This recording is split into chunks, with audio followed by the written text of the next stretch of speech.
Bien, je crois que tout le monde est à peu près installé. Donc on va pouvoir commencer cette conférence.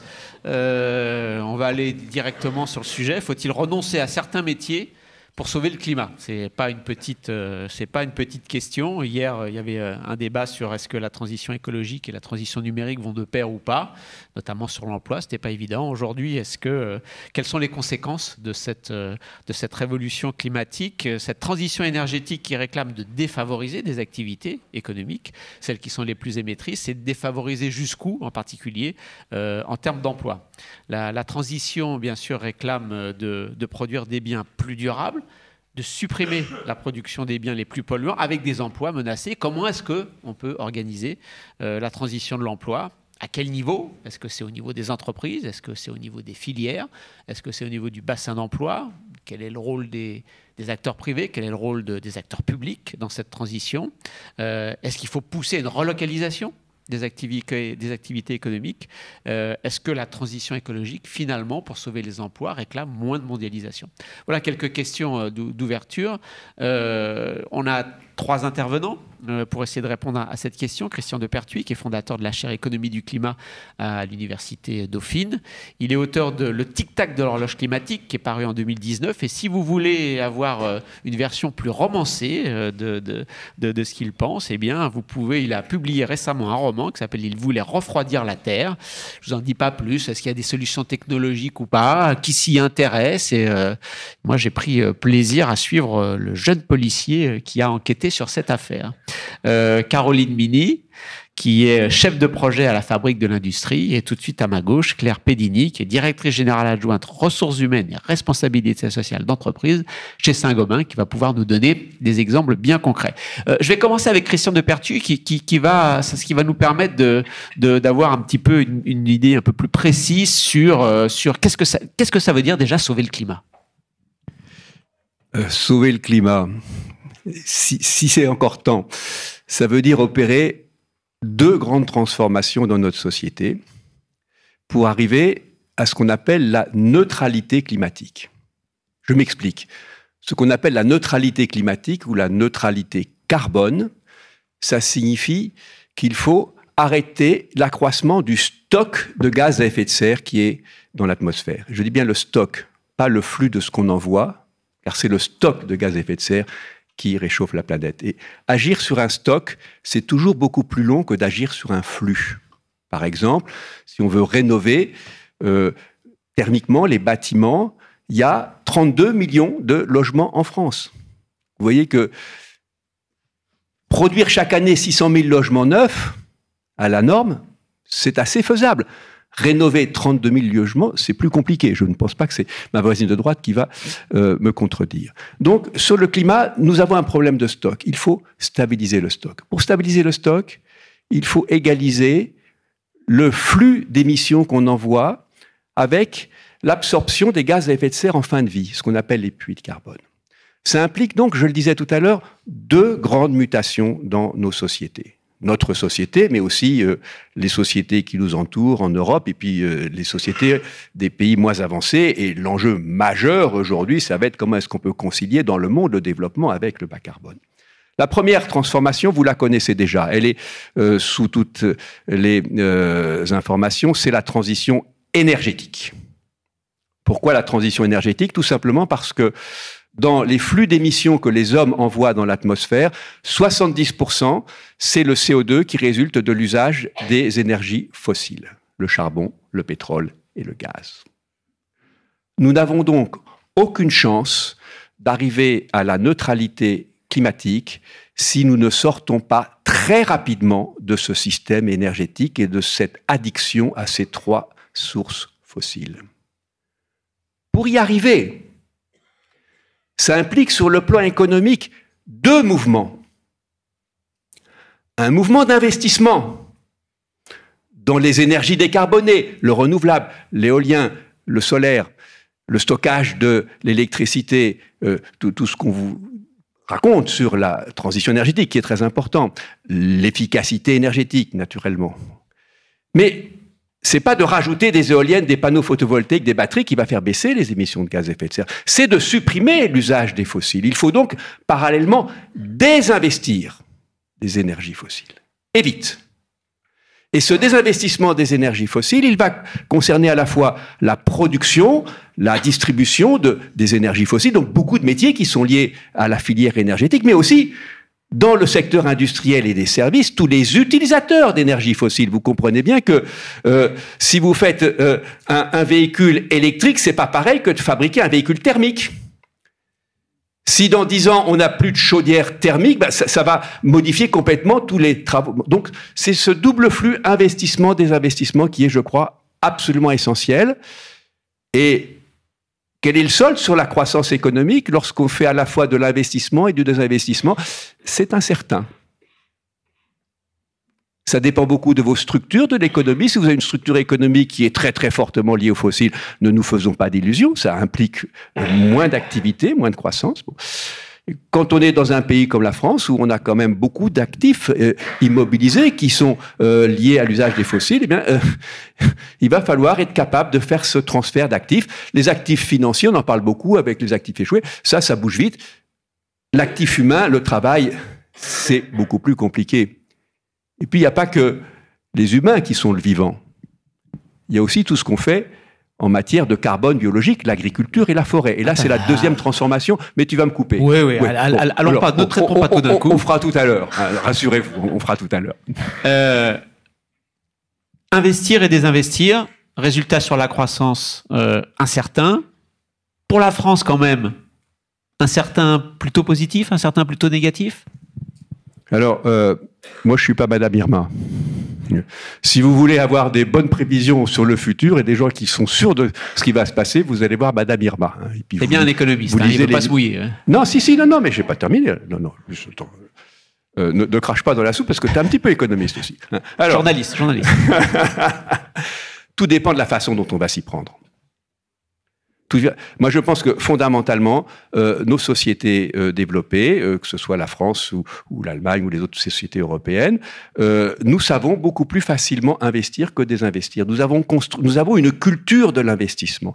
Dans le système énergétique, on n'arrête pas de faire des transitions énergétiques, mais on empile le capital sur le capital. Et on rajoute le charbon à la biomasse, mais on n'enlève pas la biomasse. On rajoute le pétrole, on n'enlève pas. On est dans une logique de l'additivité, de l'empilement. Bon.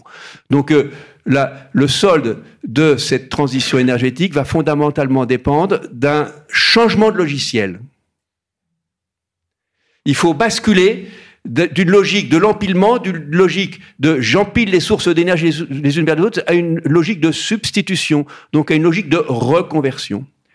Et là, ça va demander beaucoup de travail concret. Et mes deux voisines vous en parleront mieux que moi, car elles sont pas profs, hein, donc elles regardent ce qui se passe dans le monde réel. Hein, mais ça implique beaucoup d'actions de transformation, notamment sur la main d'œuvre. Je vous donne juste un ou deux exemples, si tu m'y autorises, et je vais vous donner des exemples concrets, parce que souvent, comme il n'aime pas les économistes, enfin soi-disant, il va dire que les profs d'économie sont abstraits. Non, moi, je suis pas abstrait.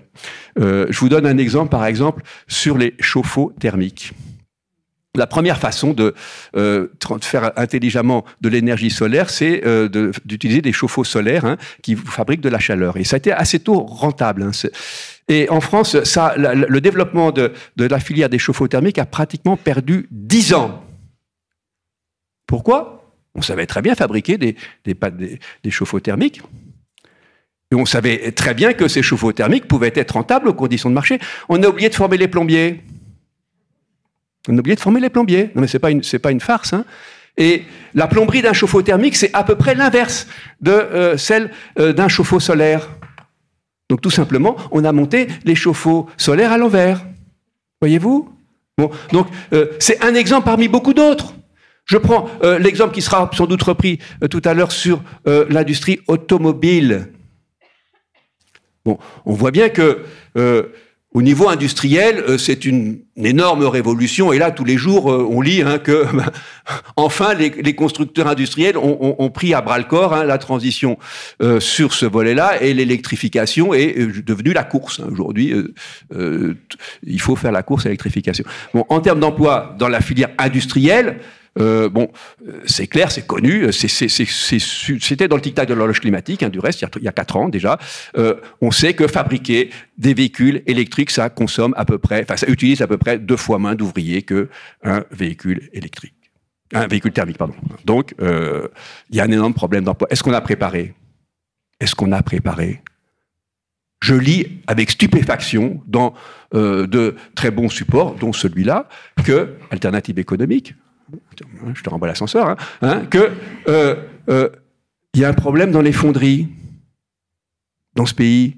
Parce que à 80%, les fonderies, ça travaille pour l'industrie automobile. On n'avait pas pu y penser à l'avance.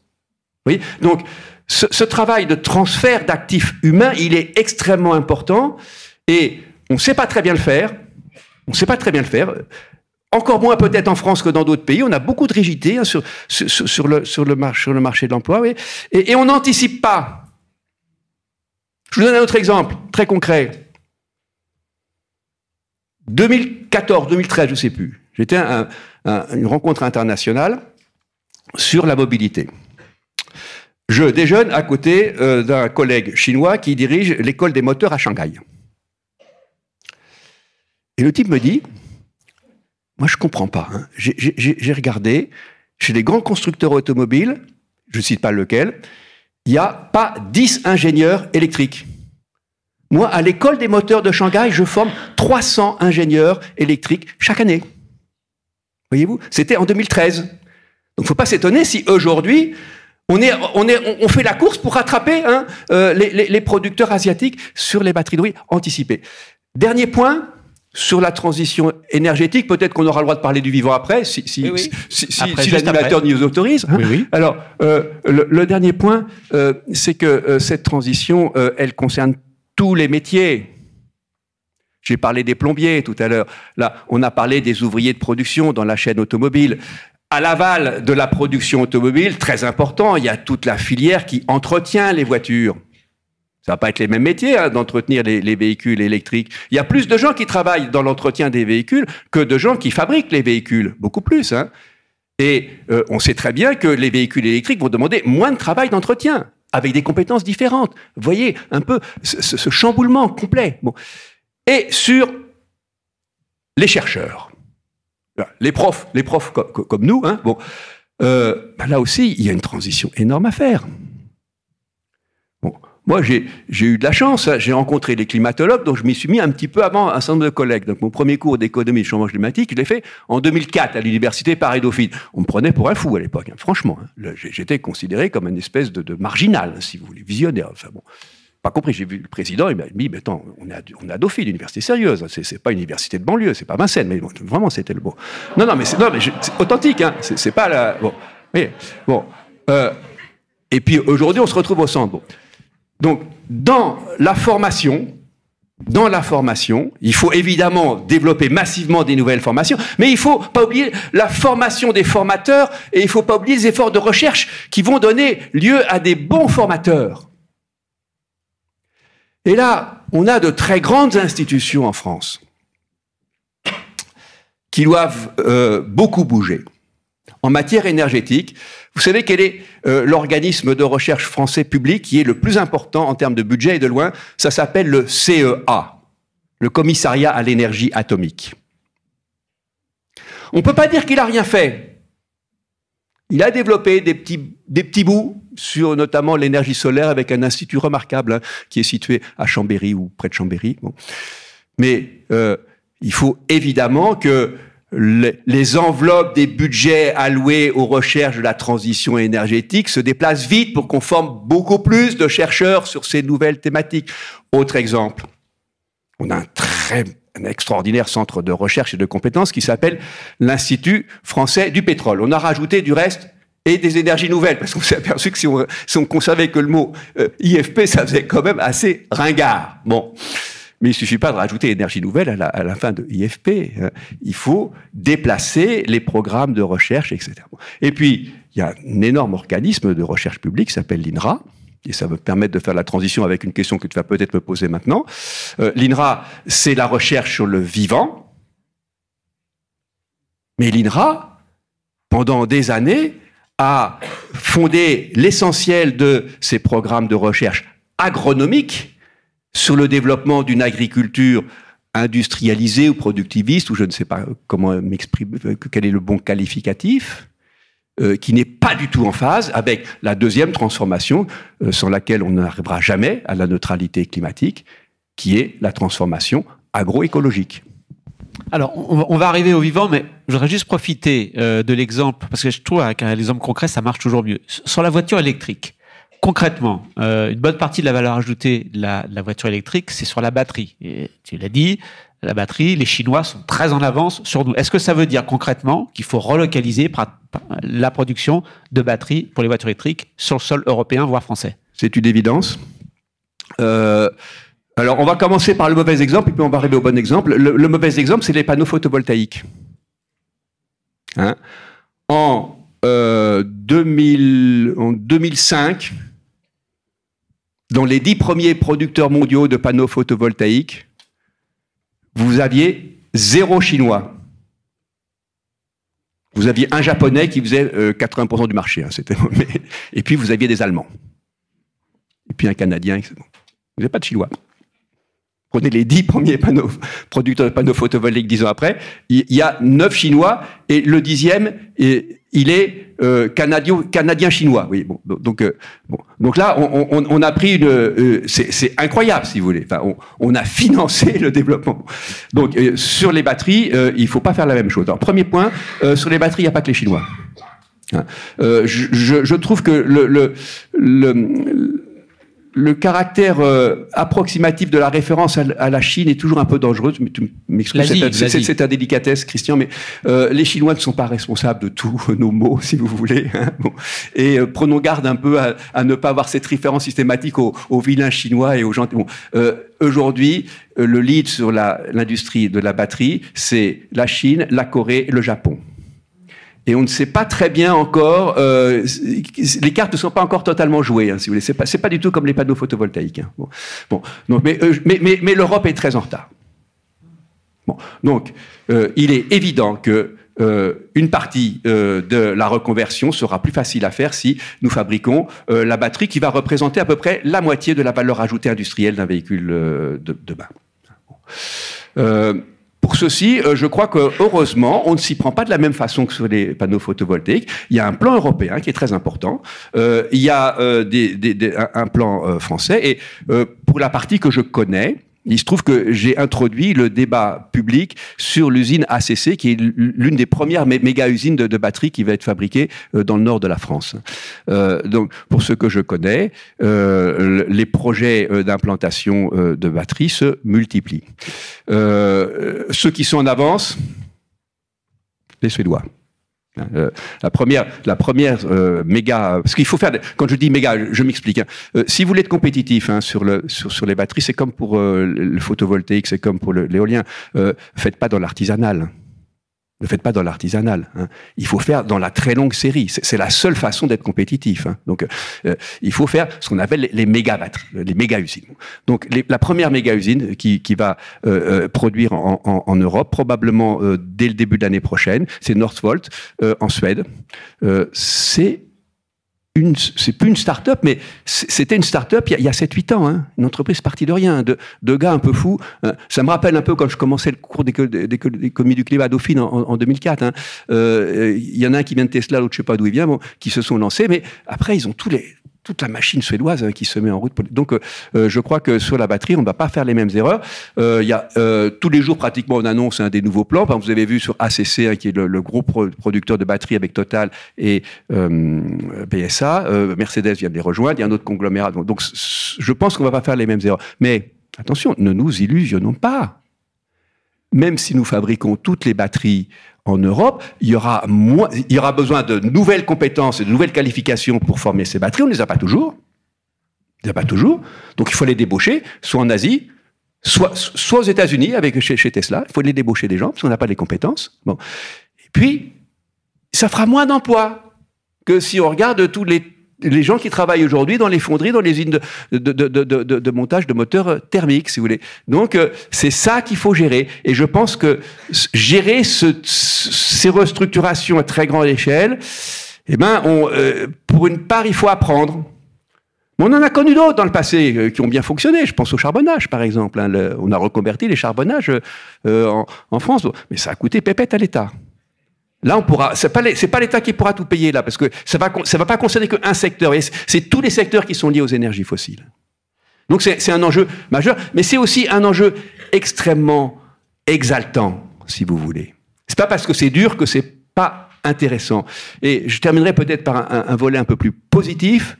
Moi, je vois l'évolution dans mes étudiants, dans mes étudiants, sont pas moi, dans les étudiants qu'on a à Dauphine. Moi, j'enseigne uniquement en 5e année, vous voyez, en master. Bon, aujourd'hui, tous les étudiants, pas tous, mais une majorité d'étudiants vous disent attention, oui, on veut bien se former à l'économie de l'énergie, mais surtout, on veut faire un métier utile demain.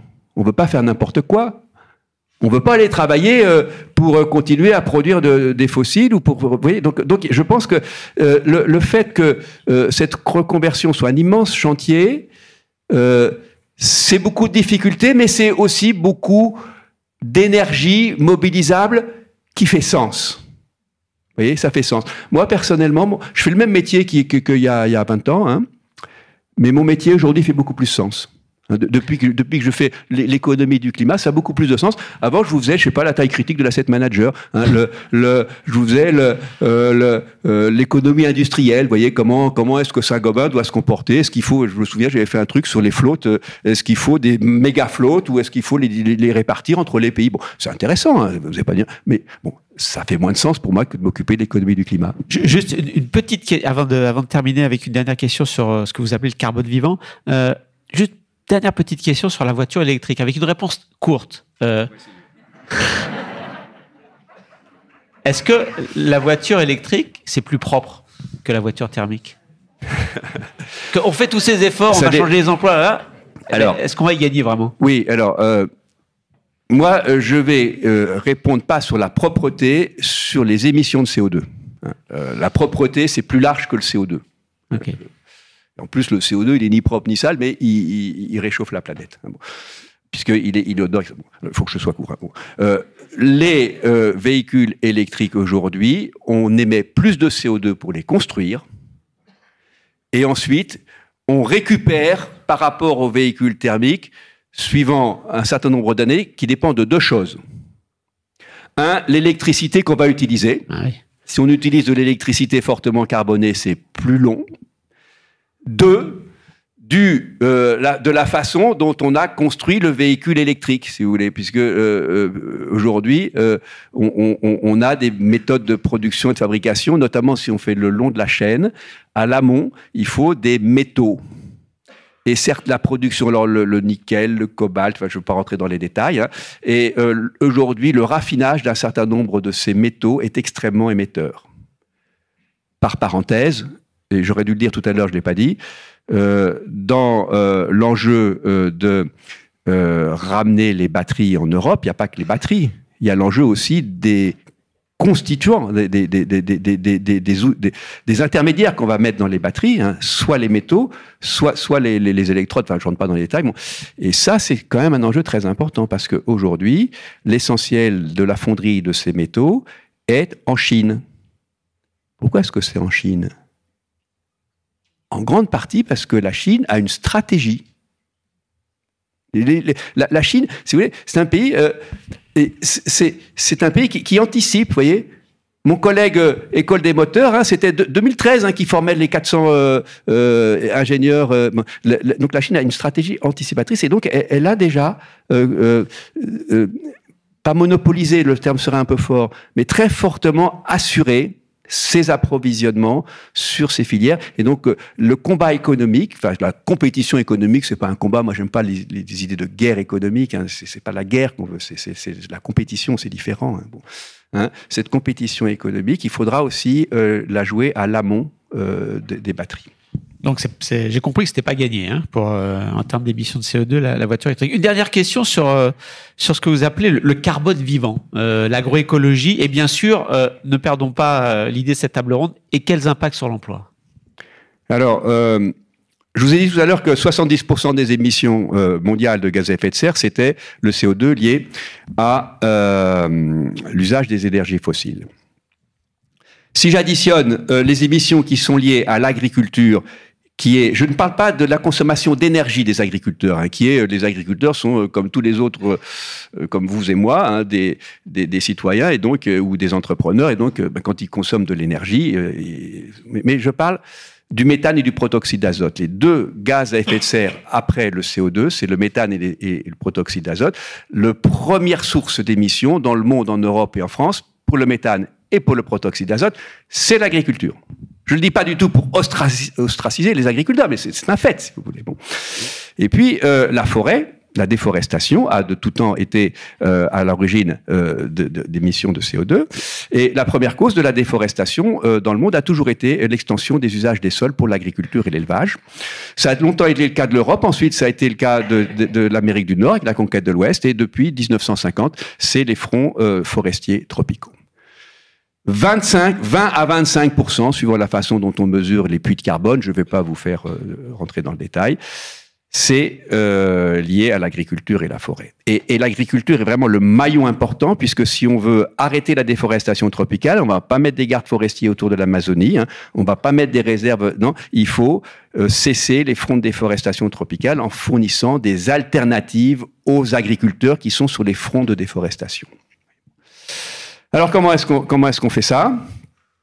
Je rentre pas dans les détails parce que je vais être trop long. Oui. Il faut basculer d'une agriculture qu'on a développée sur des modes qui sont non pas copiés mais inspirés de l'industrie, qui hyper spécialisent les systèmes de production agricole, qui chimisent les systèmes de production agricole, vers des systèmes beaucoup plus agroécologiques que je définirais comme des systèmes qui utilisent les complémentarités entre les différents éléments du capital naturel. Ça veut dire qu'ils vont au contraire utiliser les cycles biologiques naturels. Par exemple, plutôt que de mettre des pesticides, vous allez utiliser du biocontrôle, des coccinelles, par exemple, pour manger vos pucerons. C'est un exemple qui est souvent inconnu, mais on peut le faire à beaucoup plus grande échelle. Par exemple, plutôt que de mettre des doses inconsidérées d'engrais de synthèse azotés, faire des rotations sur les cultures, notamment en réintroduisant des légumineuses qui ont la propriété de capter le CO2, l'azote de l'atmosphère et qui économisent des engrais. Donc cette révolution agroécologique, c'est vers de l'agriculture intensive. Et puis ça pose une question majeure qui est la question de la place de l'animal dans l'élevage et de la place de l'animal dans les modes alimentaires.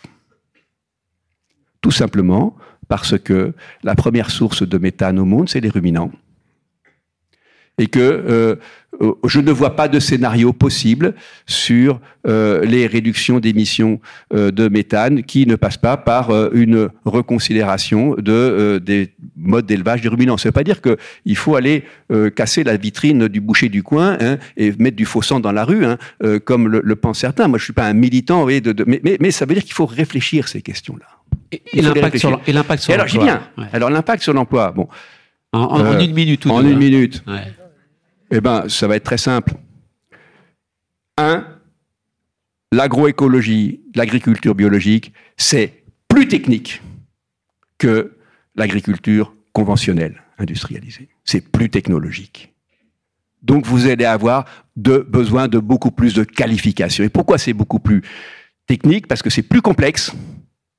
On est sur du vivant, on est sur des cycles biologiques, et c'est beaucoup plus local, vous voyez ? Donc, on ne peut pas facilement tirer l'expérience de l'agriculteur qui va être en agroécologie je ne sais pas quel département, ici dans la région de Blois, si vous êtes dans un autre écosystème. Vous voyez, donc c'est bon. Donc, ça veut dire quoi ? Ça veut dire, 1, il faut faire une révolution dans la recherche et développement. C'est ce que je disais tout à l'heure à propos de l'INRA. Il faut faire une vraie révolution dans la recherche et développement. Chez nous, par exemple, dans la sélection du matériel biologique, c'est très important la sélection du matériel biologique. On sélectionne en fonction on sélectionne des populations homogènes en fonction du rendement. L'agroécologie vous dit qu'il faut faire de la diversité biologique, donc il faut faire beaucoup plus de richesse génétique, voyez, Et le rendement, il faut le calculer différemment. Bon. Et une deuxième piste. Ça, c'est pour le volet qualification. Donc, plus de main-d'œuvre hyper qualifiée dans les centres de recherche et une formation beaucoup plus intensive des chefs d'exploitation agricole. Ça, c'est très important. Mais ensuite, je n'ai pas fini l'histoire. Je suis désolé, j'ai encore besoin d'une demi-minute. Il faut aussi les tâches d'exécution. On sait que l'agriculture intensive, à l'hectare, elle demande de la main-d'œuvre. Et les boulots ne sont pas toujours marrants. Les boulots ne sont pas marrants, hein, parce que faut désherber, c'est pas bon. Et ça, ce déficit de main-d'œuvre, il est déjà très difficile à couvrir dans l'agriculture traditionnelle. Hein. Vous voyez, pendant le premier confinement, hein, les grandes dérogations sur les flux migratoires, ça a été pour la main-d'œuvre agricole. Hein. L'Allemagne a ouvert sa frontière aux travailleurs polonais pour aller ramasser des asperges, hein, si vous voulez. C'est ça la réalité. Et en France, on fait la même chose, pas pour les asperges, hein, mais pour le maraîchage aussi, et un peu pour l'arboriculture. Donc, c'est une agriculture plus intensive en main-d'œuvre, aussi d'exécution. Et là, il faudra trouver la main-d'œuvre. Merci. On va passer. On peut applaudir.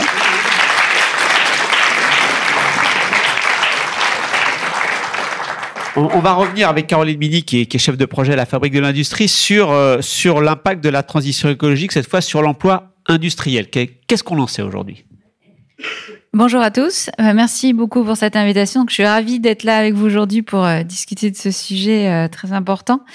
Donc, effectivement, pour replacer un petit peu les choses dans un contexte, donc le carbone est au centre de nos sociétés. Donc, c'est vraiment un élément fondamental, d'où l'importance des transformations dont on parle. Il faut transformer nos modes de consommation, mais aussi nos modes de production, comment on va se déplacer, changer nos modèles d'affaires. Et donc, les investissements, on l'a dit, vont être très élevés. Mais on est obligé d'y aller. Le coût de l'inaction est beaucoup plus élevé et donc, de toute façon, il faut y aller et il faut investir. Donc, ça va demander, effectivement, ces transformations vont demander de transformer des activités polluantes et aussi de réduire certaines de ces activités qui sont polluantes. Et donc, on l'a dit, on va revenir sur ces secteurs. Mais en plus, ça va apporter des bénéfices. C'est-à-dire des bénéfices sur notre santé, sur la qualité de l'air. Donc, il ne faut pas oublier que tout ça va apporter ce qu'on appelle des co-bénéfices sur nos modes de vie. Donc, globalement, si on prend au sens large le secteur industriel, l'impact sur l'emploi, il est plutôt positif. Donc, c'est issu d'une étude qui a été faite par une association qui s'appelle Entreprises pour l'environnement, qui regroupe un grand nombre d'entreprises de différents secteurs et qui montre que globalement, sur l'effet agrégé sur l'emploi, il y a un impact positif. Mais c'est pas là que l'impact est le plus important. Ce qui est plus important, c'est l'impact sur les transferts d'emploi. C'est-à-dire que les transferts d'emploi entre secteurs vont être très importants. Et notamment au sein des secteurs, à l'intérieur des secteurs, mais aussi entre entreprises. Donc, c'est là où, effectivement, on va revenir, c'est la question de la formation et de l'accompagnement est vraiment très importante.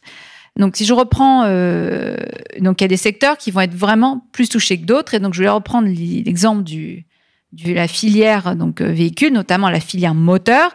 Effectivement, pour faire un moteur électrique, il faut 60% de main-d'œuvre en moins qu'un moteur diesel. Et donc, il y a une étude qui a été faite par la Fondation Nicolas Hulot avec la CFDT pour regarder quel pourrait être l'impact sur l'emploi de différents scénarios de transition. Et donc, si on ne fait rien, la filière moteur va perdre 50% d'emplois. Si on continue comme aujourd'hui. Si on va dans un scénario de transition juste, donc ce qui implique un virage électrique, ce qui implique de baisser aussi le nombre de voitures vendues, puisqu'il ne s'agit pas de remplacer un véhicule thermique par un véhicule électrique. Et si, en plus, on intègre la batterie en Europe et toute la filière donc qui part de la batterie, de la production de véhicules et du recyclage, à ce moment-là, sur la filière uniquement moteur, on ne perd plus que 30% d'emplois. Mais ça veut dire qu'il y a quand même des emplois qui vont disparaître et qu'il va falloir donc accompagner ces personnes vers d'autres emplois. Et donc, avec la batterie, c'est 15 000 emplois supplémentaires. Il faut qu'on intègre toute la filière du recyclage aussi du véhicule et aussi toute la filière de la réparation, de la maintenance, qui certes vont demander moins d'emplois qu'aujourd'hui, mais quand même, ce sont des emplois avec des compétences nouvelles. On ne répare pas un véhicule électrique de la même façon qu'un véhicule thermique. Et autour de ça, il y a plein d'autres emplois qui vont se créer, mais dans d'autres secteurs. Donc, par exemple, les services liés aux véhicules partagés, les services liés à la gestion de la mobilité, à la gestion de toutes ces données. Donc, c'est sûr que ce sont des emplois qui peuvent être dans des secteurs différents et qui vont potentiellement demander des compétences différentes. Et donc, comment on fait pour, toute la question est comment on fait pour accompagner les personnes peut-être qui, aujourd'hui, construisent un moteur thermique et qui demain vont construire une borne de recharge électrique ou même installer une borne de recharge électrique en ville. Et là, ça demande des compétences plutôt d'électricien. Et donc, c'est aussi des compétences très techniques. Et donc, comment on accompagne les personnes pour acquérir ces compétences. Et donc, pour certaines, la marge va pas être très élevée, mais pour d'autres, cette marge risque d'être élevée et compliquée. Et donc, tout l'enjeu, c'est l'accompagnement, la sensibilisation et la formation de ces personnes. Alors, restons d'abord sur le constat. Vous nous dites que si on réussit bien la transition énergétique dans le domaine de l'industrie, on a un impact emploi positif. On aura plus d'emplois qu'on en a aujourd'hui. Alors, c'est pas que énergétique, effectivement, c'est toute la transformation qu'il y a à la fois dans les transports, dans le bâtiment, donc on va en reparler, sur l'innovation énergétique, et aussi sur la production d'énergie, d'énergie renouvelable. Et ça demande aussi forcément un changement de nos modes de consommation et de nos modes de vie. Est-ce qu'on peut aller plus loin sur le type d'emploi qui serait créé? Alors, effectivement, donc il y a des nouveaux emplois qui vont être créés et des emplois qui existent déjà, mais qui vont se verdir, donc pour lesquels il va falloir une compétence additionnelle. Donc, par exemple, chez le carrossier, ça va être le choix de solvants plus écologiques. Ça va être le choix de matériaux différents dans l'éco-conception. Et donc, tout ça, ça demande une couche supplémentaire de compétences pour pouvoir avoir ces enjeux, prendre en compte ces enjeux. Mais on voit que globalement, les métiers de la transition écologique sont des métiers avec des niveaux de qualification plus élevés. Donc, à la fois des compétences techniques plus pointues, donc par exemple pour construire une éolienne ou installer une éolienne, mais aussi avec des compétences transversales. Donc, certains métiers vont demander ces doubles compétences, à la fois technique, transversale. Quand on dit transversale, ça peut être compétences liées à travail en équipe, à la gestion de projet, à l'autonomie, savoir aussi transmettre le savoir-faire. Et donc, de plus en plus, les entreprises aujourd'hui basent leur recrutement sur ces compétences transversales. Et donc, si je prends par exemple l'exemple du chef de projet éolien, non seulement c'est des compétences techniques qu'il va devoir acquérir, mais aussi des compétences commerciales. Maintenant, c'est hybride. Il va devoir savoir faire les deux. Donc, les compétences transversales de plus en plus importantes, on en reparlera dans le bâtiment, mais quand on fait la rénovation énergétique, il y a plein de corps de métiers qui travaillent ensemble et il y a besoin de savoir coopérer et de coordonner aussi et de faire coordonner toutes ces personnes entre elles. Et donc, l'autre point aussi, c'est sur un autre exemple, sur la valorisation des déchets. Aujourd'hui, donc, la filière se développe et on voit qu'il y a besoin de compétences nouvelles aussi sur les technologies. De nouvelles technologies doivent être utilisées pour reconnaître les déchets qui sont de plus en plus diversifiés. Donc aujourd'hui, les compétences sont, donc techniquement, c'est les nouveaux déchets qu'il faut savoir reconnaître, savoir manipuler de nouvelles machines, mais aussi de savoir coopérer avec des personnes différentes. Et donc, d'où, effectivement, tout l'enjeu de la formation. Vous nous décrivez des postes dans l'industrie, dans le transport, le bâtiment, etc., dont le contenu est en train de changer, avec des compétences différentes de celles dont on a besoin jusqu'à maintenant. Est-ce que ce sont les personnes qui sont aujourd'hui en emploi qu'on va amener vers ces nouveaux contenus de poste, ou est-ce qu'on va embaucher de nouvelles personnes et du coup, qu'est-ce qu'on fait des anciens ? Oui, tout à fait. Donc, c'est les deux. Donc, c'est ça la transition. C'est la difficulté, c'est qu'il faut gérer les deux, à la fois en formation professionnelle, amener les personnes aujourd'hui en emploi à évoluer vers ces différents secteurs. Et puis, la question de la formation initiale, où aujourd'hui, les jeunes qui sortent de leur formation diplômés, il faut qu'ils puissent directement à la fois prendre ces nouveaux postes, mais aussi être capables d'évoluer tout au long de leur vie. Donc, en exemple de transition des postes actuels, donc, on voit le secteur automobile, non seulement avec le virage de l'électrique, la transition écologique, mais aussi face à la crise. Aujourd'hui, il y a une réduction de nombre de véhicules qui sont produits et vendus. Et donc, il y a des questions qui se posent de passerelles de compétences entre l'industrie de l'automobile et l'industrie du vélo. L'industrie du vélo, on en parle beaucoup. On consomme 3 fois plus de vélos qu'on en produit en France. C'est une industrie qui est pour l'instant très artisanale. Il y a beaucoup d'artisans et tout l'objet est de relocaliser des parties de production de vélos qu'on a perdues et qui sont parties en Asie, et de recréer de l'emploi et de recréer toute cette filière, de la réindustrialiser sur le territoire. La filière du vélo peut créer 200 000 emplois. Et donc aujourd'hui, il y a déjà des questions qui se posent pour que des personnes qui travaillent dans le secteur automobile puissent passer et travailler dans le secteur du vélo, puisqu'il y a des compétences qui sont similaires, notamment en termes d'ingénierie, de méthode, de qualité. Et donc, il y a déjà des entreprises qui travaillent entre elles, qui commencent à dialoguer pour voir comment les personnes aujourd'hui peuvent basculer d'un secteur à l'autre.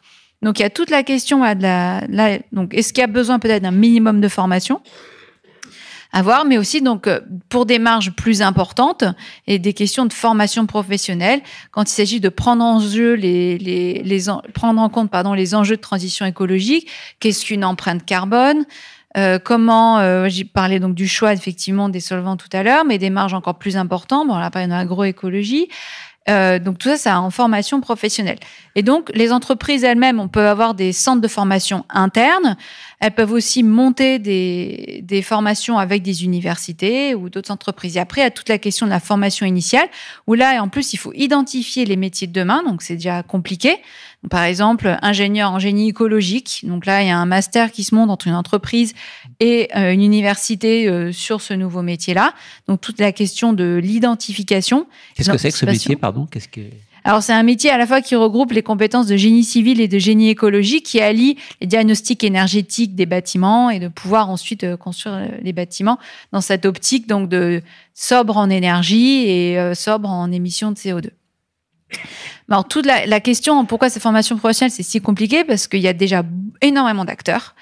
On parle des pouvoirs publics, les territoires, les collectivités territoriales, la région ont des compétences en termes de formation professionnelle. Il y a tous les organismes de formation, les entreprises, qu'il s'agit de prendre vraiment en amont de ces formations pour prendre en compte les besoins. Donc tout ça, c'est pas évident. Et en plus, les impacts sont différents par territoire. Donc ça aussi, c'est important. Par exemple, en région Occitanie, où il y a tout un cluster aéronautique qui va opérer un énorme virage à la transition écologique, les problématiques sont pas les mêmes que dans le Grand Est. Et donc là aussi, il y a un impact qui est très différent selon les territoires, et les problématiques posées vont être différentes. Et même si le cluster de l'aéronautique est très présent en région Occitanie, il y a aussi des sous-traitants aéronautiques à Romorantin. Et donc, comment on fait le lien? Comment on transforme ces emplois en lien avec les besoins de l'aéronautique? Et du coup, comment ça se passe aujourd'hui? Beaucoup d'acteurs, des besoins différents selon les territoires. Vous êtes spécialiste du sujet. En France, où est-ce qu'on en est aujourd'hui? Ça se passe plutôt bien, cette transition, cette formation qui permet de faire transiter les métiers ou pas? Alors, dans les secteurs qui sont aujourd'hui les plus touchés par cette transition, donc les secteurs les plus polluants, notamment production d'énergie à partir d'énergie fossile, eux, ils sont déjà plus en avance. Donc, c'est les entreprises qui sont emparées du sujet et qui ont des écoles internes, sans formation interne, ou qui dialoguent aussi beaucoup avec la région. Pour les autres secteurs, on en est plutôt... Attendez, par exemple, quelles entreprises? Plutôt dans le bâtiment, donc je vais laisser en parler tout à l'heure, mais c'est aussi ces entreprises-là. D'accord. Pour les autres, on est encore à un niveau de sensibilisation, d'acculturation aux enjeux de la transition écologique, d'acquisition de compétences, mais aussi de mise en conformité. C'est là qu'on voit que la réglementation permet beaucoup d'accélérer en fait la prise en compte de ces enjeux. Parce qu'à partir du moment où il y a besoin d'être en conformité sur des normes de réduction d'émissions, là, il y a beaucoup de choses effectivement qui avancent. Après, effectivement, on est encore dans l'expérimentation et donc la coordination peut prendre plusieurs formes. Ça peut être mené par une entreprise, par une région, dans d'autres cas par des organismes de certification, de formation professionnelle. Donc aujourd'hui, il n'y a pas un modèle unique et heureusement, puisqu'on expérimente et tout se fait au cas par cas. Mais après, tout l'enjeu encore est aussi sur le coût. Aujourd'hui, la formation professionnelle, c'est 32 milliards d'euros par an. Quel sera le coût de cette transformation? Comme je vous disais, en plus, ça va demander des niveaux de qualification très élevés. Donc, est-ce que 32 milliards, ça va suffire ou pas? Voilà. Aujourd'hui, on n'a aucune estimation de combien ça va coûter et puis qui va le payer. Soit on prend les gens actuels et il faut mettre beaucoup d'argent pour les former, pour les monter sur les nouveaux métiers, soit on va embaucher des gens qui sont beaucoup plus qualifiés. Donc au total, ça fait un coût de la main-d'œuvre beaucoup plus cher. Est-ce que quand on passe du brun au vert, qui va payer? Vous le disiez, est-ce que ça veut dire que les produits vont être plus chers? Est-ce que le consommateur finalement va être obligé de payer? Parce que pour produire vert par rapport à produire brun, ça coûte toujours plus cher, donc le prix sera plus fort. Et donc, la transition écologique, ça veut dire moins de pouvoir d'achat, forcément. Alors, c'est une question effectivement plus systémique, plus globale, puisque là, on le voit aujourd'hui avec le prix du carbone, il y a une nécessité de redistribuer les revenus qui vont être issus de ces recettes. Donc, par exemple, on parle d'un prix du carbone. Aujourd'hui, on est un marché européen du carbone, donc qui permet de donner un prix à la tonne de CO2 émise par les entreprises en Europe. Aujourd'hui, ce prix du CO2, il est de 60 €. Donc, à partir du moment où le prix va augmenter, il va avoir un impact sur les coûts de production d'entreprise, sur le prix final. Et l'idée est de, à la fois inciter le consommateur à consommer des produits moins carbonés, et donc à délaisser tout ce qui est carboné parce que plus cher, d'inciter les entreprises à transformer leur mode de production pour qu'ils soient bas carbone. Et donc, du coup, bas carbone, c'est donc des produits qui sont moins chers et donc plus intéressants pour le consommateur, mais aussi de toutes ces recettes, de pouvoir les redistribuer aux consommateurs pour faciliter cette transition. Donc, il y a vraiment une notion de transition sociale juste et de redistribuer ces recettes qui vont être de plusieurs milliards. Du coup, on prenait l'exemple du vélo tout à l'heure. Est-ce que pour réduire ces coûts, va pas y avoir une tendance, une tentation plutôt à automatiser plus pour réduire les coûts de main-d'œuvre? Alors, ça va effectivement, aujourd'hui, les premières entreprises qui relocalisent en France, certaines relocalisent avec de l'automatisation, utilisant des robots, parce qu'effectivement, à ce moment-là, le coût du travail est moins élevé. Mais encore une fois, ça va dépendre des activités qu'on relocalise. Il ne s'agit pas de relocaliser des activités qui sont parties pour des raisons de coût du travail. On ne va pas pouvoir ramener ce type d'entreprise. Par contre, on va ramener des activités qui sont ce qu'on appelle à forte valeur ajoutée. La batterie est une activité à forte valeur ajoutée. Enfin, c'est une forte valeur ajoutée dans la fabrication du véhicule. Donc, on a intérêt à le ramener. Dans le vélo, il y a peut-être des parties dans la fabrication d'un vélo qu'on va pas pouvoir me ramener, mais une grosse partie de la fabrication du vélo sont faites manuellement, donc on a forte valeur ajoutée. Les soudures ont besoin d'être à des niveaux de qualité très élevés. Donc aujourd'hui, on manque de soudeurs en France. Et donc, ce sont des activités qui nécessitent des nouvelles technologies, et donc on va pouvoir ramener et qui vont aussi pouvoir donner des salaires plus élevés aux personnes. Est-ce qu'il faut un peu de protectionnisme pour protéger notre transition des emplois? Alors aujourd'hui, il y a une question d'ajustement carbone aux frontières. On a peut-être entendu parler. C'est une mesure effectivement qui vise à établir un prix du CO2 le même pour les produits qu'on fabrique en Europe et des produits qu'on importe. Donc, il ne s'agit pas d'importer un produit de Chine qui est très carboné et sur lequel il n'y a pas eu de prix du CO2 et qui, en plus, est vendu moins cher. Donc, l'idée de cette mesure est vraiment de mettre sur un pied d'égalité les entreprises européennes et les entreprises étrangères. Et donc, si pour produire un véhicule, un moteur thermique en Europe, on applique un prix du CO2 à 60 €, l'idée est que ce soit la même chose pour un prix qui vienne de Chine. Et donc, c'est une mesure, on ne peut pas qualifier de protectionniste, c'est une mesure environnementale qui permet de mettre sur un pied d'égalité les entreprises et ça va éviter ce qu'on appelle les fuites de carbone, c'est-à-dire une délocalisation de la production européenne vers des pays comme la Chine ou la Russie où il n'y a pas du tout de tarification du carbone. Donc cette mesure permet vraiment d'éviter ces fuites, ces déplacements de production et en plus d'inciter les pays à faire mieux, à produire avec moins de carbone. Et on fait pareil si la production qu'on importe et qui est carbonée vient des États-Unis? Alors là, ça s'applique à tous les produits qui importent en Europe, donc de tous les pays étrangers, oui. Et les États-Unis vont nous laisser faire, et les Chinois aussi. Alors, les discussions sont en cours. Donc, pour l'instant, on parle de produits uniquement très carbonés, donc des produits, ce qu'on appelle primaires. Par exemple, l'acier, l'aluminium, le ciment, les engrais. Ce sont des produits donc très carbonés qu'on importe énormément. Donc, pour l'instant, cette mesure ne s'appliquait qu'à ces types de produits et pour tous les pays. Donc, évidemment, les discussions sont en cours. La France va prendre la présidence de l'Union européenne et donc toutes ces négociations vont s'inscrire dans l'année prochaine. Et il faut savoir que point positif, c'est depuis que la Commission européenne a annoncé cette mesure, les États-Unis ont annoncé qu'ils allaient mettre un prix du carbone, ont annoncé qu'ils réfléchissaient à une mesure d'ajustement carbone aux frontières. La Chine est en train de mettre en place un marché du carbone pour sa production d'électricité. Donc les choses bougent. Donc c'est vraiment un instrument aussi de négociation commerciale. Merci. Claire Pedini, on va rentrer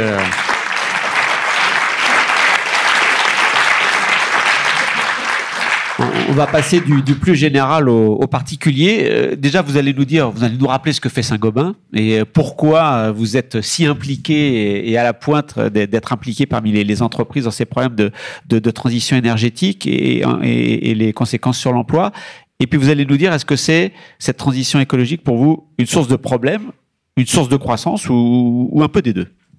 C'est clairement une source de croissance avec quelques petits problèmes à régler au passage, effectivement. Et on en a déjà touché quelques-uns. Alors, Saint-Gobain, c'est le leader mondial de la construction durable, justement. Ça veut dire que on vend à travers le monde entier des solutions qui permettent aux bâtiments de devenir une source, justement, de transition et d'apporter sa pierre à cette transformation dont on a parlé. On a parlé de beaucoup de chiffres. Il y en a un qui me semble important. Quand on regarde les émissions de CO2, je parle de CO2 au niveau mondial, on a souvent en tête le transport, l'industrie, une partie de l'agriculture. En fait, le premier émetteur de CO2 au monde, c'est de loin le bâtiment. 40% des émissions de CO2 viennent des bâtiments. Pourquoi ? Parce qu'on a énormément de passoires thermiques, pour parler clairement. Sur ces 40%, en fait 28%, c'est-à-dire un peu plus des 2/3, c'est l'usage des bâtiments, c'est le chauffage, la climatisation, pour peu qu'évidemment, mais c'est le cas dans beaucoup de pays, l'énergie utilisée soit carbonée. En France, on a la chance d'avoir une énergie très largement décarbonée, donc on est moins sensible à ce sujet, mais le bâtiment est une source donc d'émissions de carbone important. Donc 40%, dont les 2/3, pour faire simple, sur l'usage, mais aussi 1/3, 12% sur les 40, dans la construction. C'est-à-dire que quand on construit des bâtiments, eh bien, on émet aussi du CO2. On émet du CO2 parce qu'il y a du ciment qui émet beaucoup de CO2, parce qu'il y a du transport qui est associé, bien sûr, à tous les produits qu'on doit véhiculer. Et donc, si on veut décarboner le monde, il faut décarboner le bâtiment. 40%, ça vient du bâtiment. Ça, c'est un point absolument essentiel. Et donc, pour reprendre votre question, on a une solution, croissance pour nous, quelques petits problèmes à gérer, mais gros marché. Et on a construit Saint-Gobain ces dernières années pour faire de Saint-Gobain, plus particulièrement, une entreprise qui apporte des solutions d'isolation. Donc, 50% du chiffre d'affaires de Saint-Gobain, c'est justement tout un travail sur l'enveloppe du bâtiment pour lutter contre ces 2/3 de CO2 du bâtiment dont je parlais, qui sont donc ces fuites thermiques. Donc, c'est du double vitrage, c'est de l'isolation avec de la laine de verre, c'est de l'isolation avec des plaques de plâtre. Je prends pas ces trois exemples au hasard, parce qu'ils ont aussi un impact formidable quand on regarde la planète. Là, on parle de CO2, mais il y a aussi tout ce qui est économie circulaire. Et en fait, ces trois produits, le gypse pour la plaque de plâtre, le verre qui donne le double vitrage pour les fenêtres, ou la laine de verre qui, comme son nom l'indique, provient du verre, ces produits sont recyclables à l'infini. C'est-à-dire que vous pouvez prendre une vitre, la remettre dans un float, c'est-à-dire une usine qui fabrique ces plaques de verre à l'infini. Vous prenez des plaques de plâtre, vous allez les concasser et les réhumidifier, les chauffer, et vous allez refaire des plaques de plâtre. Donc, effectivement, pour nous, je reviens à votre question, c'est une source de croissance formidable, parce qu'il va falloir aller vitesse grand V vers la rénovation des bâtiments. On a un parc installé en Europe qui est très important, mais dans le monde, la construction neuve, elle est très importante aussi. Quand on regarde le nombre de constructions en Afrique, en Asie, au Brésil, voire même aux États-Unis, qui c'est un marché de construction neuve important. Voilà, on a besoin de ces produits pour décarboner le bâtiment. Et Saint-Gobain est effectivement une solution très importante. Alors, peut-être dans 3 domaines. Une solution parce que, on en a dit un mot, ça demande beaucoup de recherche et de développement. Il faut trouver des produits, on les a déjà, mais qui soient encore plus efficaces. Aujourd'hui, on arrive à faire des maisons qui sont ce qu'on appelle à énergie positive, c'est-à-dire une maison qui émet plus d'énergie qu'elle n'en consomme. Donc ça suppose qu'on a créé des produits, des plaques de plâtre plus légères, qui elles-mêmes consomment moins d'énergie pour les produire, mais qui sont plus efficaces. Donc beaucoup de recherche, beaucoup d'innovation, beaucoup de changements aussi dans la partie industrielle. puisqu'il faut non seulement que nous aussi on décarbone nos process de production, c'est très important, mais qu'on augmente l'impact de nos produits sur l'isolation, donc, et sur le bâtiment. Et puis ça passe aussi, c'est un petit peu moins connu peut-être chez Saint-Gobain, par de la distribution et de la vente, parce que c'est bien beau de produire toutes ces solutions, mais il faut les mettre à disposition des artisans, à disposition des particuliers. Et chez Saint-Gobain, on a la chance d'avoir un maillage de négoces, de vente, de points de vente, Point P, vous connaissez peut-être par exemple. Et on a la chance en France d'avoir une agence à moins de 9 km de chaque personne qui en a besoin. Donc ce maillage est important. Et là aussi, la proximité est importante parce que qui dit moins de transport, dit évidemment moins de pollution. Il faut qu'on décarbone notre process de production. Vous venez de dire, où est-ce que vous en êtes concrètement? Oui, et d'ailleurs, nous, on fait les deux. Notre stratégie dans tout ce qui est développement durable, c'est de maximiser notre impact à travers nos solutions pour la planète. C'est ce que je disais. Plus on isole, mieux on construit, plus on va réduire drastiquement les émissions de CO2. Et puis, bien sûr, il faut minimiser notre propre impact. C'est-à-dire être capable de produire et de transporter en consommant moins de CO2. Et donc, on a pris un engagement formel d'être net zéro en carbone en 2050. On a déjà baissé de plus de 22% en 3 ans nos émissions de CO2. On va les rebaisser d'un tiers d'ici 2030. Alors, ça passe par beaucoup d'initiatives. Hein. C'est par exemple des turbines qui réutilisent la chaleur dans les usines pour éviter de trop consommer. C'est ce que je disais à l'instant sur ces produits recyclables à l'infini. Vous imaginez que si vous mettez du verre dans un four, plutôt que d'y amener du sable et du carbonate de soude qu'il faut faire fondre à des températures beaucoup plus importantes, vous économisez énormément de CO2. Donc toutes les filières de recyclage, elles sont très bonnes aussi pour la décarbonation. Donc effectivement, on travaille ça, mais je voudrais juste vous donner un chiffre qui je trouve être intéressant. Si vous prenez toutes les solutions dont je parlais, d'isolation ou de construction que Saint-Gobain a vendues l'année dernière, ces solutions, elles vont économiser pour les clients qui les ont installées, sur leur durée de vie, 1300 millions de tonnes de CO2. Et ces 1300 millions de tonnes de CO2, c'est 40 fois plus que ce que Saint-Gobain a émis l'année dernière. Donc en fait, on a une contribution pour la planète, et in fine, c'est quand même ce qui pour nous compte, qui est 40 fois plus positive que nos propres émissions. Évidemment, on travaille à baisser nos émissions, parce que en plus, le ratio sera d'autant plus meilleur que nous, on pollue moins. Vous avez commencé par répondre à ma question tout à l'heure en disant que c'est une source de croissance, de marché, mais il y a aussi quelques petits problèmes. Mais je n'ai pas entendu les petits problèmes pour l'instant. Les petits problèmes, on en a parlé. C'est être capable d'adresser cette croissance. Donc, c'est des investissements, c'est des embauches. Chez Saint-Gobain, on ouvre une usine tous les 3 semaines en ce moment dans le monde. Une usine toutes les 3 semaines. Donc, répondre à ce besoin, ça suppose effectivement d'investir. Donc, c'est toute une organisation et d'investir, comme je le disais, sur des usines et des productions qui sont de plus en plus propres. Ça, c'est le premier sujet. Le deuxième sujet qui nous intéresse plus directement, c'est un sujet de ressources humaines. C'est-à-dire qu'il nous faut embaucher des gens. Rien qu'en France, on va embaucher 5500 personnes cette année. 40% de jeunes, on embauche beaucoup de jeunes. 2200 jeunes. Et des ingénieurs, Alors, variés, oui, des ingénieurs, mais aussi des vendeurs qui soient capables de porter justement ces solutions durables dont on parlait, qui soient capables de former aussi les artisans du bâtiment, qui sont évidemment des personnes indispensables à la mise en œuvre de ces solutions.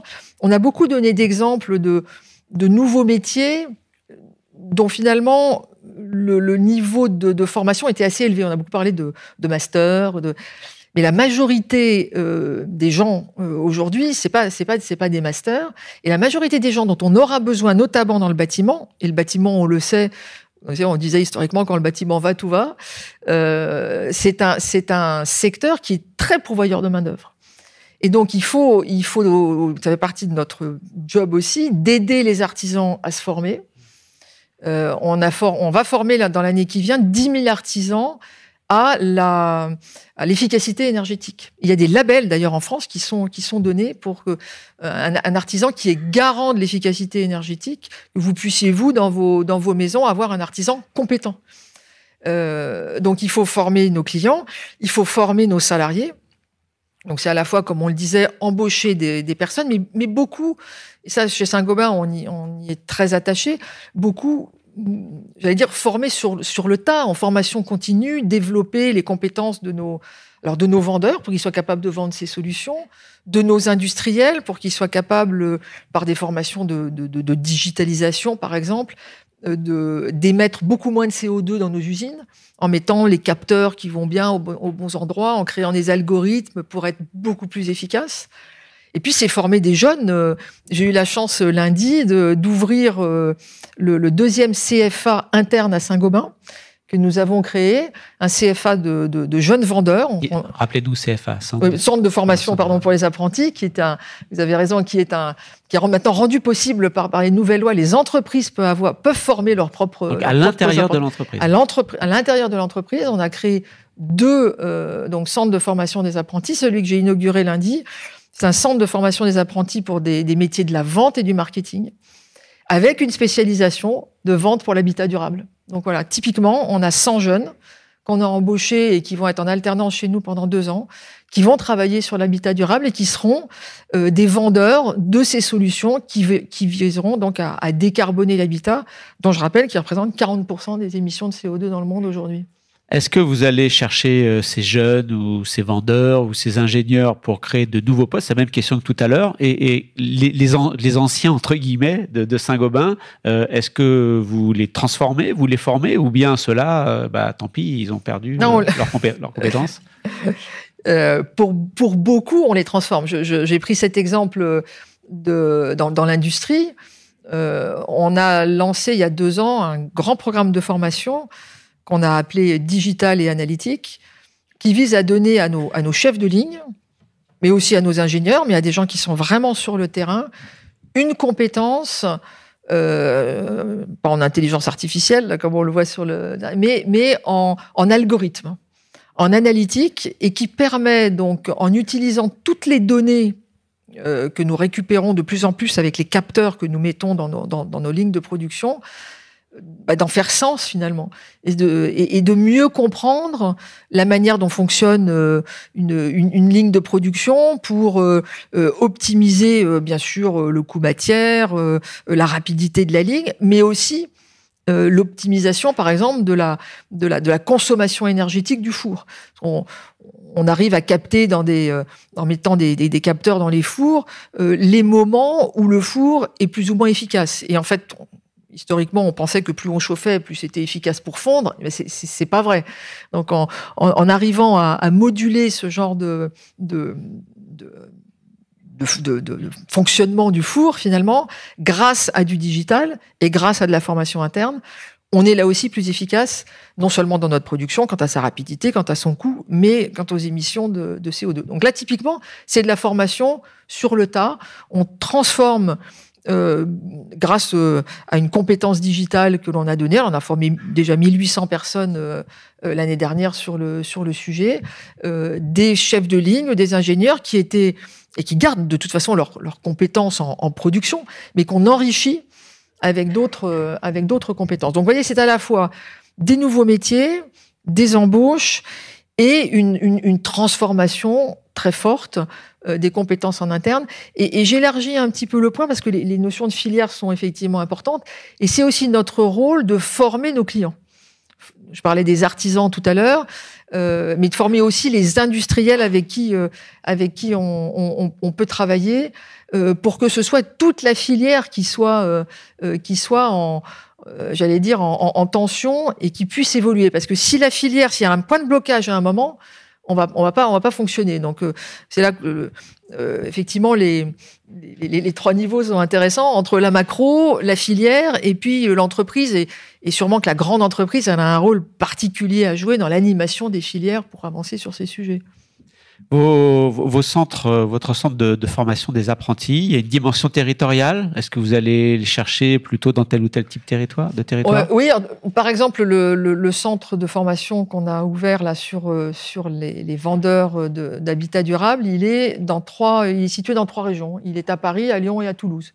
Donc on a effectivement, puisqu'on s'est adjoint évidemment des partenaires académiques, puisque c'est comme toujours les apprentis, ils ont une partie académique, une partie de terrain, et donc on l'a fait sur 3 zones géographiques. Mais c'est une illustration, mais effectivement, il faut qu'on soit très proche des territoires, il faut qu'on soit très proche de nos clients, et il faut qu'on soit au plus proche aussi de nos usines. On a quasiment 1000 usines dans le monde aujourd'hui. Comme je vous le disais, on accélère considérablement les ouvertures d'usines pour répondre à cette demande. Donc il faut qu'on soit au plus proche du terrain. À l'inverse, chez les très qualifiés, du côté des ingénieurs, est-ce que vous avez l'impression que quand ils sortent de l'école, ils ont la bonne formation, je dirais même au-delà de la formation technique, la bonne mentalité qui fait qu'ils sont plus verts aujourd'hui qu'hier? Oui, sans conteste. Sans conteste, que ce soit les ingénieurs ou les écoles de commerce ou je dirais toutes les formations. Aujourd'hui, en fait, là, si je reprends ma casquette ressources humaines et pas responsabilité sociale d'entreprise, on constate que les jeunes, ils demandent des choses assez simples en sortant de l'école. Ils veulent savoir pourquoi ils viennent travailler. Donc, ils veulent du sens, ils veulent comprendre. Et quand on leur dit, vous rentrez chez Saint-Gobain et vous pouvez aider à résoudre 40% du problème des émissions de CO2, ça donne un sacré sens. Ils veulent des valeurs aussi. Et donc, quand on a la chance d'avoir une histoire comme la nôtre et qu'on se projette tel qu'on le fait dans le futur, je pense que c'est aussi très important. Et puis, je l'ai effleuré rapidement, ils veulent du digital, du numérique, une capacité à réseauter, avoir des outils des outils de travail qui soient... Ça, c'est pas très écolo, ça, le numérique.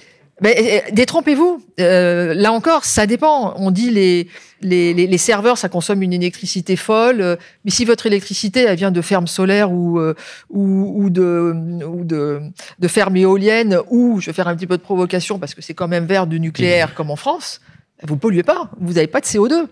Donc le numérique, là aussi, ce qui est compliqué en fait, ça fait longtemps que j'ai la chance de travailler sur ces sujets-là, c'est qu'il n'y a rien de simple dans le développement durable et dans la pollution. Il y a des choses qui peuvent paraître une bonne idée à un endroit donné, à un instant donné, sur un territoire donné, et qui en fait globalement pour la planète sont négatifs. Et donc ce qui est important, c'est de regarder ce qu'on appelle tout le cycle de vie d'un produit, du moment où il est conçu, pensé même, pensé, au moment où il est déconstruit et recyclé. Et c'est en analysant tout ce cercle de vie qu'on voit si l'impact, il est positif, négatif, neutre. Il peut être positif à un endroit, négatif à un autre, mais globalement positif ou négatif. Et ça, c'est important. Donc, votre remarque, elle est intéressante, effectivement, sur les data centers, dont on dit qu'ils consomment, et c'est exact, une électricité gigantesque. On dit que ça peut être 3, 4, 7% de l'électricité mondiale. Mais la manière dont on produit l'électricité amoindrit considérablement, voire annule, le problème. Il y a un chiffre que vous ne nous avez pas donné. Tous ces investissements dans l'emploi, ça coûte combien, ça, Saint-Gobain ? Concrètement, c'est quel budget ? J'ai croisé samedi dernier à France Inter Emmanuel Faber. Il a dit, nous, c'est 2 milliards. On a mis 2 milliards d'euros sur la formation. On prend les gens pendant 2 ans, les gens dont on pense que, compte tenu de cette transition énergétique, ils ne pourront pas trouver de place compte tenu de leur formation. On va les former pendant 2 ans. Pendant 2 ans, ces gens ne feront rien pour l'entreprise. Ils sont dans un centre de formation, ça nous coûte 2 milliards. Ça vous coûte combien à vous ? Moi, je prendrais le problème différemment parce que on est déjà, nous, dans cette aide, si je puis dire, et dans cette transformation au développement durable et donc à l'habitat durable. Quand on dit on est leader de l'habitat durable, nous 90% de notre chiffre d'affaires il est là-dessus aujourd'hui. Donc ces gens-là, je les forme, comme vous le disiez, comme je vous l'expliquais, via des CFA ou de la formation continue, mais c'est déjà dans notre mode de fonctionnement. Donc on a une approche qui est différente. On n'a pas des milliers ou des dizaines de milliers de personnes dont on se dit ils n'ont pas de boulot, ils n'auront plus de boulot. En revanche, ils vont avoir des boulots différents. Très différents. Et c'est ça qu'il faut bien anticiper. Alors cela étant, oui, bien sûr, on forme énormément. Il y a un exemple que je n'ai pas cité. On a l'année dernière lancé une formation pour tous nos salariés, justement sur le développement durable et la circularité. C'est une formation qui était digitale, que la quasi-totalité des salariés ont suivi, qui fait aussi de la pédagogie. Parce que, comme je disais, c'est un sujet compliqué. Chacun est concerné, chacun a son savoir, sa connaissance, mais embrasser le sujet globalement, c'est pas évident. Donc on fait beaucoup de travail sur la formation sur le sujet également. Donc c'est de la formation continue, c'est pas de la reformation totale. Et c'est de la formation, j'allais dire aussi à la connaissance. On parle beaucoup de ces sujets-là. Il y a beaucoup de choses caricaturales, pour pas dire fausses, qui sont données sur ces problématiques. Et donc, on a aussi comme ambition de partager cette connaissance et de faire en sorte que nos salariés soient le mieux éduqués et se fassent leur propre idée finalement sur le sujet. Merci. Il nous reste une petite.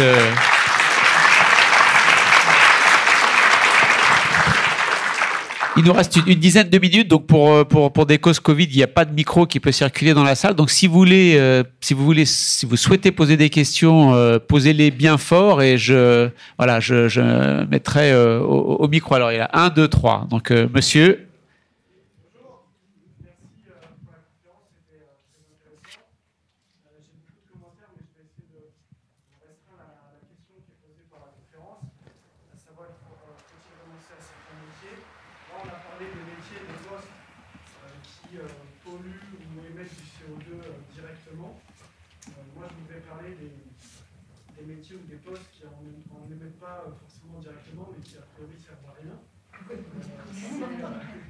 C'est ce que l'anthropologue américain David Graeber a appelé les bullshit jobs.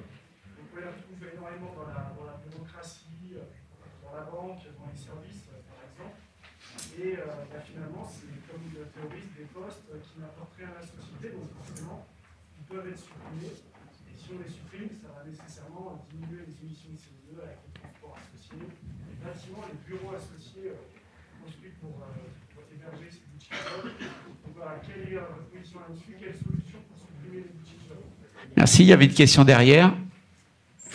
Oui, allez-y, monsieur. Oui, un mot qui semble tabou, madame l'a quand même prononcé, le nucléaire. Vous avez beaucoup parlé de la voiture électrique, de cela, d'énergie décarbonée, etc. Bon, quand toutes les voitures sont électriques, vous les rechargerez avec quoi? Donc, quel est l'avenir du nucléaire dans cette lutte contre le réchauffement climatique? Merci. Devant. Oui, une question sur la mobilité géographique. Un exemple de reconversion professionnelle nous vient en tête, déjà un petit peu ancien, années 80. On a su transformer des mineurs du bassin charbonnier du Nord-Pas-de-Calais en opérateurs sur ligne de montage automobile, Renault Douai, etc. Mais on était sur le même territoire, sur le même bassin d'emploi au sens large. Face aux défis qui nous attendent, que dire de la nécessité de mobilité géographique à l'échelle nationale, sachant qu'il y a des boulets d'étranglement extrêmement forts, rigidité du marché immobilier par exemple, et je cite pour finir un intervenant de la conférence inaugurale qui dit emmener, si je puis dire, déplacer des gens qui fabriquent des pots d'échappement diesel à Rodez pour faire de la maintenance sur de l'éolien à Roscoff, bonjour. Merci. Madame. Moi, ma question, c'était, oui, c'est vrai que les jeunes, ils veulent un métier qui fasse du sens. mais les jeunes, ils veulent aussi gagner de l'argent. Et en fait, une étude de la New Economics Foundation met en évidence que les métiers les mieux rémunérés sont aussi les plus polluants. Comment faire vis-à-vis de cette tension? Merci. Est-ce qu'il y a... Alors, on va prendre une dernière question. Est-ce que les pays en voie de développement sont prêts à renoncer à certains métiers pour sauver la planète? Merci. Donc, on a cinq questions. Est-ce qu'il faut supprimer les bullshit jobs? Je l'ai redit pour le film. Hein. Est-ce qu'il faut supprimer les bullshit jobs? Est-ce que ça nous permettrait pas d'économiser du CO2? Est-ce qu'il faut se fonder sur le nucléaire pour être sûr d'avoir une économie décarbonée? Quid de la mobilité géographique des emplois? C'est bien de dire des emplois vont disparaître là, d'autres là, mais est-ce que les gens sont capables ou est-ce qu'on a les moyens de les aider à répondre à cette mobilité géographique? Est-ce que les métiers les plus rémunérés sont aussi les plus polluants? Est-ce qu'il y a quelque chose à faire sur le sujet? Et du côté des pays en voie de développement qui arrivent donc après nous qui avons pollué la planète, est-ce qu'eux aussi vont devoir faire des efforts en termes d'emploi? Christian Depertuis, on a 10 minutes pour que voilà, vous puissiez vous exprimer tous les trois. On n'a pas 10 minutes avec Christian Depertuis. Et sur les 5 questions. Et sur les 5 questions, donc vous choisissez celle qui vous convient le mieux. Oui, moi, je vais répondre aux deux dernières alors. Sur pourquoi est-ce que c'est les emplois des secteurs qui émettent le plus qui sont les mieux rémunérés. Je préfère le terme émission que pollution, parce qu'on est vraiment sur le climat. Bon. C'est incontestable aujourd'hui que très souvent vous êtes mieux payé en gros chez Total Energy que si vous allez dans une petite entreprise qui va faire de la rénovation thermique, même si elle est supportée par Saint-Gobain. Bon. Je pense qu'économiquement, on ne fera pas la transition énergétique dans les temps si on ne change pas les prix relatifs de l'énergie et si on ne tarifie pas le CO2. Donc si on ne renchérit pas le coût du CO2, notamment dans les secteurs où on peut encore dégager des marges grâce aux fossiles. Bon, l'épisode qu'on est en train de vivre aujourd'hui avec les marchés énergétiques est absolument frappant sur cet angle-là. Hein. C'est que ce qu'on ne dit pas, c'est qu'à l'heure actuelle, c'est extraordinaire, ça redevient extraordinairement rentable d'aller rechercher du gaz et même du pétrole et même du charbon, sauf en Europe à cause du prix du CO2, parce que le prix du charbon est aussi monté. Donc ça, c'est un vrai problème. Pour ma part, si vous voulez, je pense que si on n'est pas capable de trouver les moyens pour renchérir massivement le coût d'usage des fossiles, par de la tarification ou éventuellement par de la réglementation, on n'y arrivera pas, quel que soit le dynamisme des entreprises, des acteurs de territoire, etc. Ah, monsieur, j'aime beaucoup votre question sur les pays en voie de développement. Je pense que on a une chance historique. On a une chance historique, c'est que la baisse conjuguée des coûts du renouvelable, solaire et éolien, du stockage de l'électricité et de la gestion intelligente des réseaux fait que dans les pays les moins avancés, on peut maintenant construire des systèmes énergétiques en sautant la case fossile. Oui. Et donc je pense que ce que je vous ai dit tout à l'heure sur le phénomène investissement-désinvestissement joue très différemment suivant les structures des économies. Mais dans la plupart des pays moins avancés, cette révolution énergétique est porteuse d'investissement et très peu de désinvestissement parce que ces pays ne sont pas encombrés par toutes les infrastructures liées aux énergies fossiles. Et on le voit.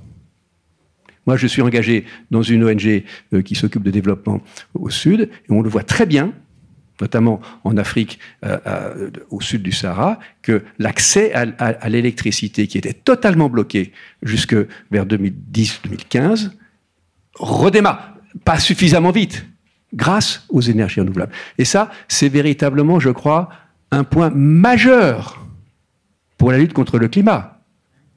Parce que, bon, en gros, la France, ça fait 1% des émissions mondiales. Vous voyez, bon.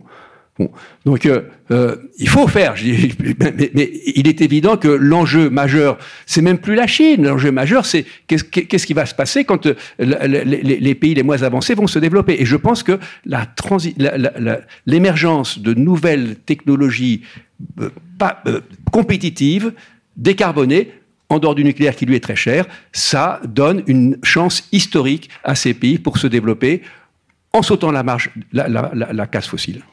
Merci. Caroline Mini. Moi, peut-être pour répondre sur la question de la mobilité, effectivement, c'est un point qui est exacerbé par cette transition, c'est-à-dire qu'il y a des emplois qui peuvent être détruits à un endroit donné du territoire et recréés à un autre. Et donc, effectivement, on se pose la question de la mobilité. Mais cette question, elle n'est pas nouvelle. Elle est déjà présente aujourd'hui. Les industriels ont une forte pénurie de recrutement parce qu'il y a une inadéquation entre compétences et besoins des industriels, mais aussi parce qu'il y a aussi cette question de la mobilité.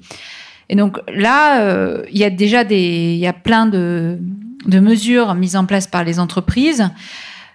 Trouver d'abord un emploi au conjoint ou aider à trouver un logement, etc. Mais on n'a pas encore trouvé la solution miracle. Et donc, ça, c'est un problème plutôt de fond, structurel qui est là depuis longtemps et où on a encore des choses à faire.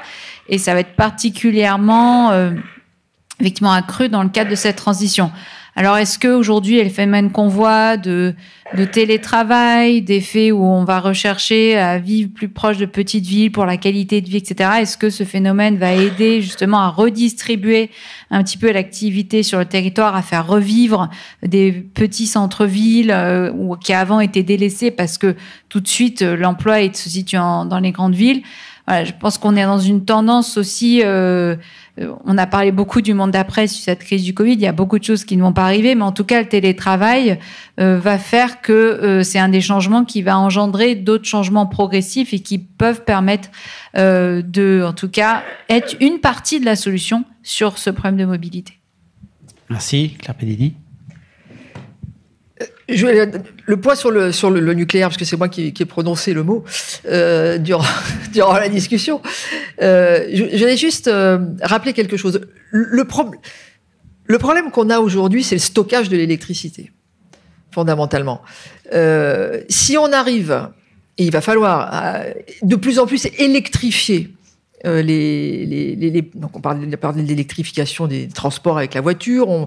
Nous, on travaille à l'électrification des usines et non plus l'utilisation de gaz pour faire chauffer les fours. Donc, l'enjeu, c'est l'électrification. Donc, il y a des sujets de recherche industrielle pour être capable de faire fonctionner des industries qui ont besoin de niveaux de chaleur ou d'intensité énergétique qu'aujourd'hui l'électricité a du mal à donner. Mais ça, on va y arriver. Après, la question, ça va être, est-ce qu'on va produire assez d'électricité? Parce qu'effectivement, il va y avoir une augmentation de l'électricité qui va être colossale. Si, pour les transports, pour le chauffage, là où vous allez remplacer le gaz par de l'électricité. Alors, Saint-Gobain va vous isoler les maisons, donc vous en allez, certes, en consommer moins, mais ça va prendre un petit peu de temps. Et les usines ont besoin aussi de passer à l'électricité. Et donc, le sujet aujourd'hui, c'est d'être capable de produire cette électricité quand on en a besoin. Et donc, si aujourd'hui en France, un 15 décembre à 19h, par définition, il fait nuit. Si ce jour-là, il n'y a pas de vent, on ne sait pas aujourd'hui répondre aux besoins d'électricité. Quand on saura de façon très forte mettre cette électricité dans des batteries pour être capable de la stocker et de la réutiliser quand on en aura besoin, là, je pense qu'on aura fait un énorme progrès au niveau de la planète. C'est un des enjeux de la recherche, d'ailleurs, d'être capable de faire des batteries extrêmement efficaces. Et donc, c'est vrai qu'en France, par exemple, on a la chance d'avoir une énergie nucléaire qui est mobilisable à tout moment. Quelle que soit l'heure de la journée et le temps. Donc, en tout cas, dans les années qui viennent, je pense que la décarbonation des usages énergétiques, il est difficile sans le nucléaire dans un horizon à plusieurs années. Quand on aura des solutions de batterie et qu'on pourra s'appuyer sur donc l'éolien, la biomasse, le solaire bien sûr, pour pouvoir stocker quand ça émet et réutiliser quand ça n'émet pas, là on aura peut-être une discussion différente. Mais l'intermittence de la production des énergies renouvelables, c'est aujourd'hui une des difficultés de la transition à laquelle on va trouver des solutions. Mais aujourd'hui, on ne sait pas faire. Alors, il nous reste 1 minute. Christian Depertuis, vous êtes d'accord avec cette analyse? Je ne voudrais pas qu'on termine sur un vraiment débat nucléaire pro-anti, si vous voulez. Ce n'est pas le sujet d'ailleurs, c'est pas le sujet pour anti, c'est une question de temporalité. C'est très difficile. Oui, justement. Je suis pas d'accord avec votre analyse de la temporalité, mais bon, c'est dommage que dans un débat, enfin, j'ai fait l'expérience la semaine dernière avec le Shift Project où on parle d'autre chose. Il faut toujours qu'on revienne au nucléaire. Voilà. Alors, sachez que la France est un cas tout à fait spécifique. Il n'y a aucun autre pays au monde qui n'approche de près ou de loin la part de notre nucléaire dans l'offre électrique. Bon. Donc déjà, c'est un débat franco-français. La question ne se pose pas en dehors de l'Hexagone, savoir s'il faut produire 70% de l'électricité à partir du nucléaire. Bon. Moi, ce que je pense, c'est qu'il y a deux débats sur le nucléaire. Il y a le débat sur les réacteurs existants et le débat sur les nouveaux réacteurs. Or, depuis Fessenheim et depuis quelques années, le débat s'est entièrement focalisé sur faut-il fermer Fessenheim ou pas, ce qui est vraiment un problème secondaire. Je pense que les réacteurs existants qui travaillent à des coûts relativement faibles, dans des conditions de sécurité que je pense être réunies grâce à une autorité nucléaire qui est indépendante, je ne vois pas de raison de les fermer vite. Et je pense que le contre-exemple, c'est l'Allemagne qui s'est précipitée à fermer ses réacteurs nucléaires avant l'industrie du charbon. Je pense que c'est un mauvais choix. Je pense qu'il est préférable de fermer le charbon avant le nucléaire. L'autre question qui est absolument centrale, c'est qu'est-ce qu'on fait à la fin? Qu'est-ce qu'on fait à la fin? Et est-ce qu'on va faire des EPR2, des EPR3, des EPR4? Et là, mon analyse, c'est que, indépendamment de toute prise de position citoyenne, si je regarde les coûts du nouveau nucléaire, je pense que le coût, en tout cas du nucléaire tel qu'on l'a développé avec énormément de moyens payés par l'État, hein, faut pas l'oublier, hein, ça marche pas, si vous voulez. C'est pas du tout dans la hiérarchie des coûts d'abattement sur le stockage et la gestion intelligente des réseaux. Donc je pense que c'est un mauvais choix.